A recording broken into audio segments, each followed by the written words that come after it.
Welcome to the show. তাণ্ডব নিয়ে প্রেক্ষাগৃহে আসার অপেক্ষায় শাকিব খান। সিনেমার প্রচারে প্রকাশ পাওয়া ফরকাস্ট মাত্র একদিনই দেখেছে 1 কোটি মানুষ। অনেকের মতো 1 মিনিট 41 সেকেন্ডের ভিডিওটি চিত্রনায়িকা অপু বিশ্বাসেরও লেগেছে ভালো।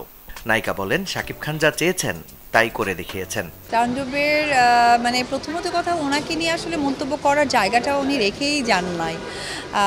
এখন পরিবারের মানুষ, তারপরেও এত কাজ করেছে আমার সহশিল্পী, এবং বাংলাদেশে শাকিব খান অপু বিশ্বাস সবচেয়ে বেশি সংখ্যা সিনেমা করেছেন।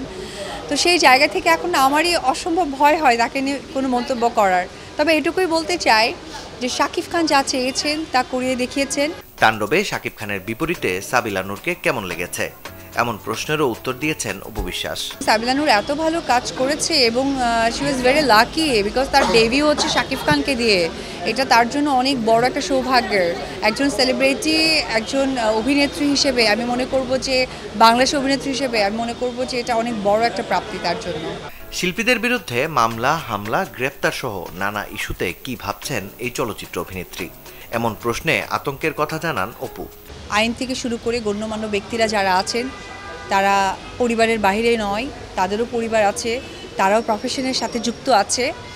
আমরা যারা শোবিজের মানুষ, বিশেষ করে আমি আমার কথাটাই বলবো, আমি অপু বিশ্বাস, আমরা আসলে শোবিজের মানুষ। আমরা মানুষকে বিনোদন দিই, আর এটাই আমাদের রুটি রুজি, এটাই আমাদের জব। সেই জব থেকে আমাদের যে আর্নিংটা আসে, ওটাতে আমাদের সন্তান, পরিবার, আমরা সবাইকে দেখি। সো আমাদেরকে শোবিজের জায়গাটাই আপনারা রাখবেন, শোবিজের মানুষ হয়ে আমি থাকতে চাই। অপু বিশ্বাস বলেন, শিল্পীদের শিল্পী হিসেবেই মূল্যায়ন করা উচিত, রাখা উচিত সব বিতর্কের ঊর্ধ্বে। আমরা আসলে বলতে গেলে শোবিজ অঙ্গনের মানুষ, আমাদেরকে আসলে পেইড আর্টিস্ট হিসেবেই কিন্তু আমরা যাই, এটাই আমাদের প্রফেশন। তো সেই জায়গা থেকে আমি এটুকুই বলতে চাই যে রুটি রুজির জায়গা থেকেই আসলে আমাদেরকে দেখা উচিত, সিনেমা নয়। আপাতত নিজের ব্যবসায়িক প্রতিষ্ঠানের পাশাপাশি বিভিন্ন উদ্যোক্তার ব্যবসার প্রচারণায় ব্যস্ত অপু বিশ্বাস। মাকসুদুল হক ইমু, চ্যানেল 24, ঢাকা।